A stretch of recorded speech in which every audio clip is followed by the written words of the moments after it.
Yun mga loves yung proseso na ginagawa ko gamit yung main ingredients natin na cloves. So sa mga gusto mag-try, lalagay ko yung link dito sa basket natin. Baka kasi hindi available sa market natin para makapag-check out kayo. At tips ko sa inyo mga loves, iwasan yung magpapagutom, mag-stress kasi isa din yan dahilan naglalagas yung buhok nyo. Tapos kung may shampoo kayo na pang hair control, hair fall control, yan yung gamitin nyo para mas madali yung epekto.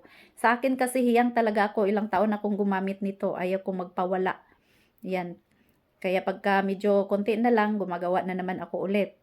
Ayan, tas hindi ako nag-conditioner pag naligo.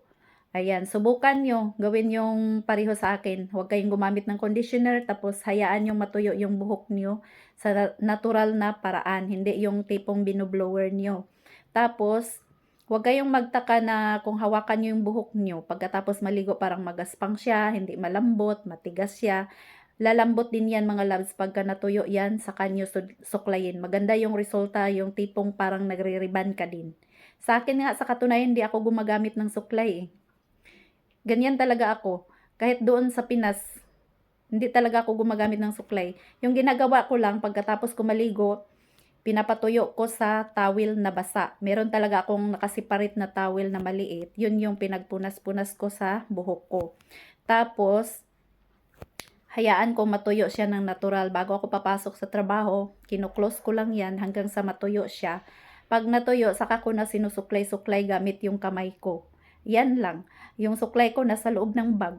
Kaya try nyo mga loves. Baka pareho din kayo sa akin na hiyang din. Sa katunayan, may mga baby hair ngayon tumutubo sa buho, sa ulo ko eh. Kumbaga napalitan yung mga nalagas. Tapos, yung resulta kasi pag gumagamit ka niyan, parang tipong nagre-riban ka din. Basta sundin nyo lang yung sinasabi ko, baka pareho tayo. Sundin nyo lang yung sinasabi ko. Tapos tuloy-tuloy yung paggamit nyo dito. Yan. Tapos iwasan nyo talagang magpapagutom para hindi na maglagas yung buhok nyo. Tapos yung mag-stress-stress, iwasan nyo. Hayaan yung stress na ma-stress sa inyo. Ayan. So, sa mga gusto mag-try, mag-check out na kayo. Available tayo sa basket natin, sa cloves.